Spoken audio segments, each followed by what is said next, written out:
ini kami akan membahas permasalahan yang berada di Kota Bandung mengenai jual beli jabatan bersama Ketua APAP Bapak Yadi Suryadi. Nah, ini gimana Pak Yadi tentang permasalahan jual beli jabatan yang terjadi di Kota Bandung? Dan sebagai contoh ada pejabat yang sekarang dia tersangka. Gimana Pak Yadi? Kalau pendapat saya ini masalah ini nggak akan muncul tiba-tiba ya. Betul. Semua direncanakan mungkin dari awal, ya, sehingga baru terungkap sesuatunya baru terungkap ya akhir-akhir ini. Dalam menyimaki permasalahan ini gimana Pak? Kalau mencermati tentang perihal masalah jual beli ya, jual beli jabatan berarti jual beli. Itu kalau menurut undang-undang sendiri itu memang sudah menyalahi ya. Itu masuk korupsi itu juga Pak? Ya korupsi, masuk korupsi. Bukan masalah korupsi saja, tetapi efek daripada jual beli itu bagaimana pejabat itu. Pertanyaan saya, bagaimana pejabat itu dilantik oleh siapa? Ditandatangani oleh siapa, ya. Kemudian sekarang ya alhamdulillah pihak Kajari sudah menetapkan dua orang sebagai tersangka. Pertanyaan saya kemudian, bila mana itu sudah ada tersangka, kemudian yang dilantik, ya itu harus dibatalkan atau harus bagaimana? Kita menunggu nanti mengacu kepada undang-undang, ya, perwal atau pergub atau nanti berwujudnya kepada Kementerian Dalam Negeri. Kalau ini mungkin ada tersangka yang lain nggak Pak?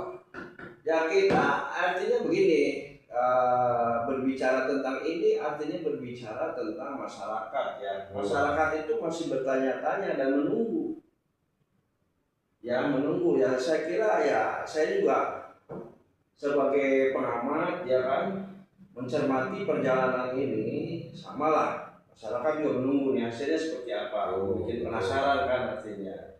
Tapi juga jangan lama-lama, artinya semua harus bergerak dengan cepat sesuai dengan arahan atau ya program daripada Bapak Presiden Prabowo Republik Indonesia dalam menumpas, menghabisi, mengkikis semua apa itu korupsi. Betul. Sebenarnya asumsi Bapak Presiden kita ya Pak ya, memberantas korupsi. Nah ini untuk APH sendiri gimana Pak, khususnya kejaksaan dalam hal ini harus gimana? Kalau aparat penegak hukum, kami semua masyarakat pasti percaya, ya sangat percaya. Karena mereka itu beliau-beliau ya disumpah, bukan masalah sepele. Kalau artinya sumpah itu langsung, kalau kita umat Islam bilang itu hablum minallah ya. Apapun itu yang terjadi, A ya bilang A, B ya bilang B. Kalau ketentuan hukum itu ya seperti itu. Kalau semua mungkin dari saksi ya kan, dari bukti-bukti semua sudah ya udah, tinggal prosesnya mungkin masyarakat menunggu, tinggal secepatnya aja diumumkan. Mungkin pihak Kajari sendiri untuk Kota Bandung sendiri ada beberapa saksi yang dipanggil, kurang lebih 50 saksi. Mungkin dalam ini apakah wali kota akan terseret juga Pak? Kalau masalah saksi sih saya dengar ya, tapi nggak tahu jumlahnya, saya kurang pasti tahu juga. Mungkin Bapak jurnalis ya rekan-rekan juga jurnalis yang lebih paham gitu kan tentang perkembangan situasi ini. Ya sekarang logika aja.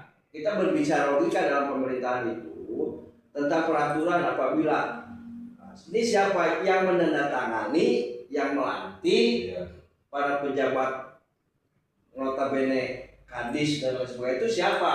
Betul. Ya kan, artinya secara otomatis itu adalah tanda tangan Pak Wali Kota, pelantikan oleh Pak Wali Kota. Mungkin kalau kedepannya mungkin wali kota jadi target pihak KPH, mungkin baru krisis kepemimpinan Pak, gimana Pak? Ya target apapun itu kita serahkan kepada APH ya.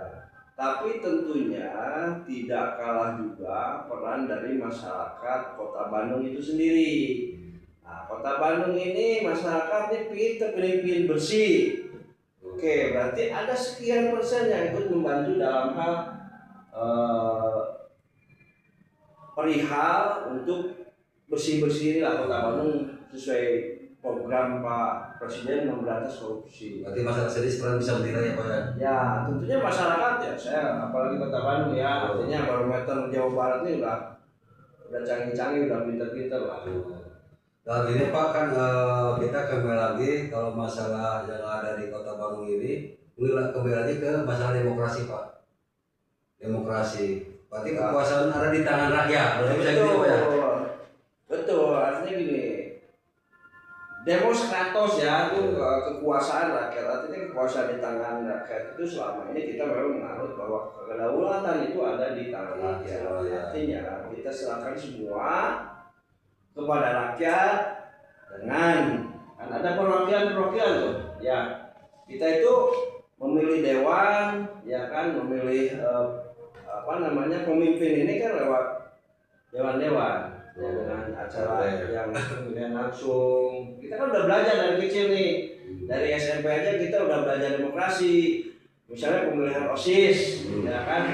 Kita pilih OSIS itu misalnya ada 2-3 calon, 3 mana yang pantas. Nah, kemudian jangan lepas dari situ aja. Ketika dia dipilih, kita awasi.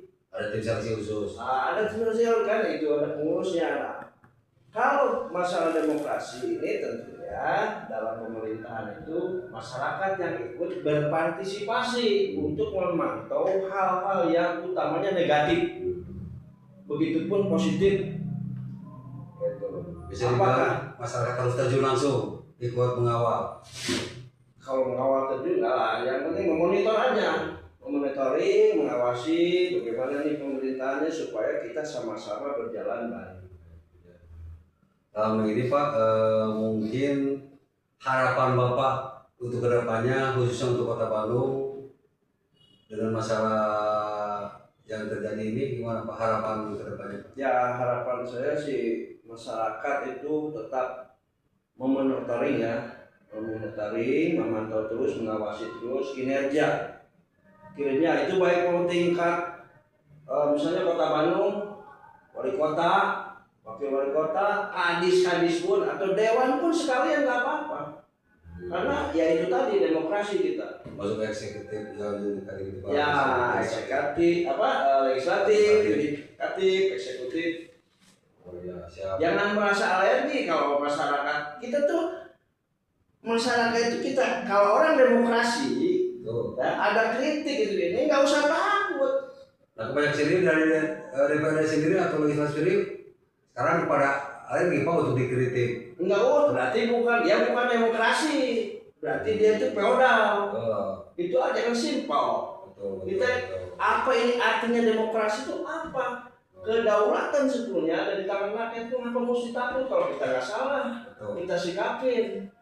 Ya kan, kalau begitu sebaliknya, kalau misalnya masyarakat anarkis ya artinya merusak itu ya udah kan kita dikawal APH. Ya.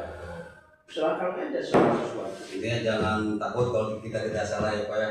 Jangan takut. Kenapa mesti takut kan? Artinya begini. Orang itu kalau misalnya kita salah pasti kita ragu-ragu. Ya. Ragu-ragu. Tapi kalau kita benar dan kenapa mesti ada ketakutan dalam hal itu? Kan semua udah jelas, perwal, perda, berarti kan jalanin aja itu. Mungkin untuk solusinya Pak gimana Pak? Untuk solusinya kepada pemerintah termasuk DPRD atau pemerintah Kota Bandung sendiri Pak? Ya, kalau solusi saya itu sebetulnya ya satu tadi itu kan Bandung itu kita ya kami dari lapisan masyarakat berharap untuk agar supaya lebih baik kembali. Solusi saya mungkin solusi saya kalau rekan-rekan saya nggak paham ya. Rangkul semua elemen masyarakat, nah seperti saudara ini kan, jurnalis, media, rangkul semua. Ada aliansi apa, ada lembaga swadaya masyarakat, ada organisasi, rangkul semua.